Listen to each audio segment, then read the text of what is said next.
Thank you uncle.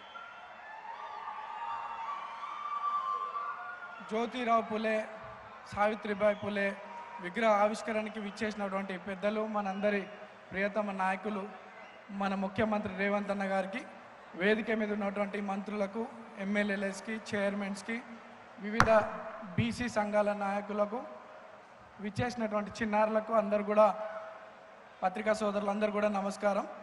మరి ఈరోజు బీసీల యొక్క పెద్ద దిక్కైనటువంటి ఈ విగ్రహాలు ఆవిష్కరించుకోవడం గొప్ప సంతోషంగా భావిస్తూ, మరి ఆ రోజులలో విద్య పట్ల, విద్య వల్లనే సమాజంలో మార్పు, మహిళలు కానీ సామాజిక న్యాయం కోసం కానీ ఒకరి జీవితాల్లో వెలుగు నింపాలంటే విద్యనే బలమైన కారణం అని చెప్పి పులే దంపతులు గారు ఆ రోజులలో మహిళలకు విద్యను అందించడం కానీ, ఈరోజు సమాజంలో ఇంత మార్పు జరుగుతుందంటే ఆ రోజులు వాళ్ళు తీసుకున్నటువంటి నిర్ణయాలు.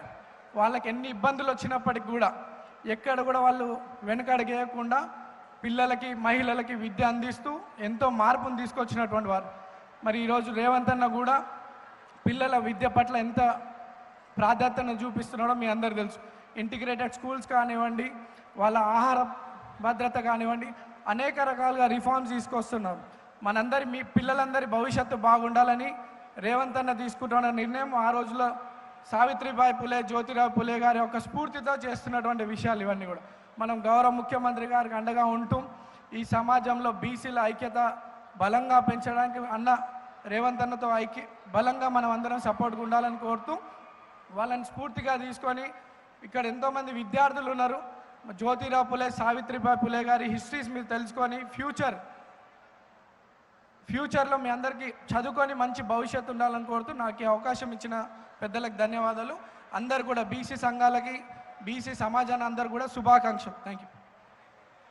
అనిల్ కుమార్ యాదవ్ ప్లీజ్ సమయాన్ని దృష్టిలో ఉంచుకొని అందరూ.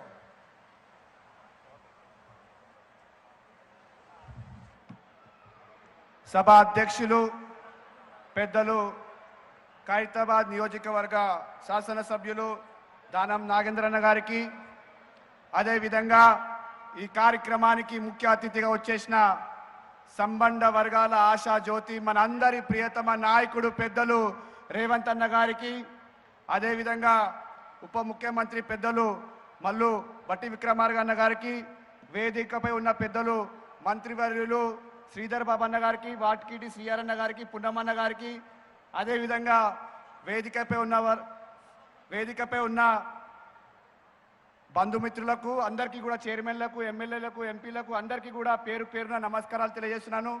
ఈరోజు మన తెలంగాణ రాష్ట్రంలో మర్చిపోని రోజు. ఎందుకంటే గత ఎన్నో సంవత్సరాలలో ఎన్నో ప్రభుత్వాలు వచ్చాయి, పోయాయి, కానీ ఏ రోజు కూడా ఒక జ్యోతిరావు పులే గారి విగ్రహం పెట్టాలని ఏ ప్రభుత్వం కూడా ఆలోచించలేదు. కానీ మన నాయకుడు, సంబంధ వర్గాల ఆశా నాయకుడు పెద్దలు రేవంత్ అన్న గారి నాయకత్వంలో ఈరోజు మనమందరం కూడా జ్యోతిరావు పులే గారి విగ్రహం మనమందరం కూడా ఏర్పాటు చేసుకోవడం జరిగింది. ఈరోజు మనందరికీ తెలుసు, గత పాలకులందరూ కూడా కేవలం బీసీల గురించి మాట్లాడారు. బీసీ నాయకత్వంలో మేము అది చేస్తాం, ఇది చేస్తామని చెప్పారు. కానీ ఏదైనా ప్రభుత్వం బీసీల గురించి ఆలోచించి బీసీ నాయకత్వాన్ని ముందుకు తీసుకొస్తుందంటే అది పెద్దలు రేవంత్ అన్న గారి నాయకత్వంలో ఈరోజు మేమందరం కూడా ఈరోజు మీ ముందు మాట్లాడుతున్నామంటే అది పెద్దలు రేవంత్ అన్న నాయకత్వంలో అని కూడా ఈ సందర్భంగా మీ అందరికీ కూడా తెలియజేస్తాను. అంతేకాదు, భారతదేశంలో ఏ రాష్ట్రంలో కూడా కులగణన జరగలేదు.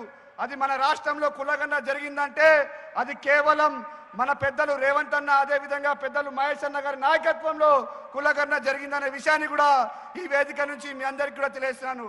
ఈరోజు నేను పార్లమెంట్కి వెళ్ళినప్పుడల్లా కూడా, ఎప్పుడు వెళ్ళినా కూడా నాకు ఇతర పార్లమెంట్ సభ్యులందరూ కూడా కేవలం ఒకే ఒక మాట మాట్లాడుతుంటారు.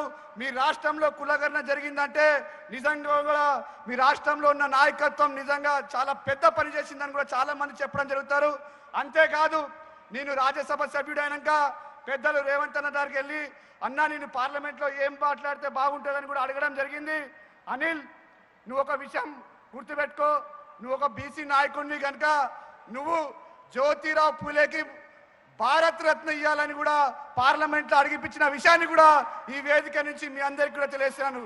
చాలా మంది నాయకులు వస్తారు, చాలా మంది నాయకులు వచ్చి నాయకుల క్రెడిట్ తీసుకోవాలని చూస్తారు, కానీ మన నాయకులు పెద్దలు రేవంత్ అన్న గారు ఎప్పుడు కూడా ఏ నాయకుడు క్రెడిట్ తీసుకోడు.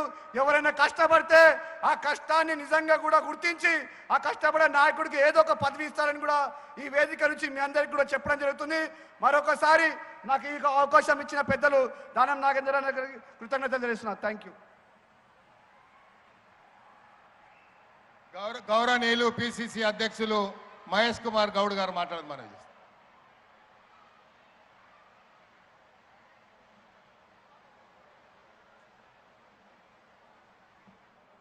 గౌరవనీయులు రాష్ట్ర ముఖ్యమంత్రి వర్యులు రేవంత్ రెడ్డి గారు, వేదికపై ఆశించినటువంటి గౌరవ మంత్రులు, పార్లమెంట్ సభ్యులు, సలహాదారులు, శాసనసభ్యులు, శాసన మండలి సభ్యులు, పెద్దలందరికీ మీ అందరికీ కూడా నమస్కారాలు. ఇప్పుడు కాదు అప్పుడు కాదు, దాదాపు 200 సంవత్సరాల క్రితం పుట్టినటువంటి జ్యోతిబా పూలే ఇవాళ మనం అనుభవిస్తున్న శాస్త్ర సంకేతం ఏమీ లేని రోజుల్లో విద్య అనేది ప్రామాణికం, భారతదేశం అన్నిట్లో ముందుడాలంటే చదువు ప్రామాణికం గుర్తించడమే కాకుండా అంటరాని తరాన్ని, కుల వ్యవస్థని రూపుమాపాలని కంకణబద్ధులైనటువంటి మహనీయులు జ్యోతిబా పూలే. వారి శ్రీమతి సావిత్రి పూలే కూడా స్వాతంత్రానికి దాదాపు 100 సంవత్సరాల క్రితం పాఠశాలలు ఓపెన్ చేయడమే కాకుండా ఆనాడు మహిళలు చదువుకోవడం అంటే నేరం కింద లెక్క. అలాంటి రోజుల్లో పెత్తందారు వ్యవస్థని బెదిరించి పాఠశాలలు ఓపెన్ చేయడమే కాకుండా మహిళల యొక్క విద్య అభివృద్ధి కొరకు, అభ్యున్నతి కోసం కృషి చేసినటువంటి మహాపుణ్య దంపతులు జ్యోతిబా పూలే, సావిత్రి పూలే. ఇవాళ మీ అందరి తరఫున, యావత్ బీసీ సంఘాల తరఫున రాష్ట్ర ముఖ్యమంత్రి రేవంత్ రెడ్డి గారికి ధన్యవాదాలు తెలియజేస్తా ఉన్నాను. బట్టి విక్రమార్క గారికి ధన్యవాదాలు తెలియజేస్తా ఉన్నాను. యావత్ మంత్రివర్గానికి ధన్యవాదాలు తెలియజేస్తా ఉన్నాను. యావత్ దేశం గర్వించదగ్గ విధంగా హైదరాబాద్ నడిబొడ్డున సావిత్రి జ్యోతిబా పూలే యొక్క విగ్రహాల ఆవిష్కరణమే కాకుండా వచ్చే 18న సర్వై పాప అన్న విగ్రహాలను కూడా ఆవిష్కరించబోతా ఉన్నాము. ఒక రెడ్డి బిడ్డై ఉండి రేవంత్ రెడ్డి గారి నేతృత్వంలో వెనకబడ్డ తరగతుల మహనీయుల్ని సత్కరించుకోవడం అనేది ఇదొక గొప్ప విషయం. కాంగ్రెస్ పార్టీ యొక్క గొప్పతనం ఇలా రాష్ట్ర ముఖ్యమంత్రి రేవంత్ రెడ్డి నేతృత్వంలో మహనీయుల యొక్క త్యాగాలను గుర్తు చేసుకునే విధంగా హైదరాబాద్ నడిబొడ్డున జ్యోతిబా, సావిత్రిబా పూల విగ్రహాలతో పాటు సర్వై పాపన్న విగ్రహాన్ని కూడా ఏర్పాటు చేసుకోబోతా ఉన్నాం. ఇది అందరి వల్ల సాధ్యం కాదు. సోషల్ ఇంజనీరింగ్ మీద అవగాహన ఉన్నటువంటి ముఖ్యమంత్రి ఉన్నాడు కాబట్టే ఈ రాష్ట్రంలో ఇది సాధ్యమవుతా ఉంది. ఉన్నాడు కాబట్టే కుల సర్వే సాధ్యమైంది. కేంద్ర ప్రభుత్వం కుల సర్వేను ఒప్పుకొని ఉంటే ఇలా ఈ రాష్ట్రము దేశానికి రోల్ మోడల్గా ఉండేదన్న మాట కూడా ఈ సందర్భంగా మనవి చేస్తూ మరొక్కసారి అందరి తరఫున రాష్ట్ర ప్రభుత్వానికి కృతజ్ఞతలు తెలియజేస్తూ సెలవు తీసుకుంటా.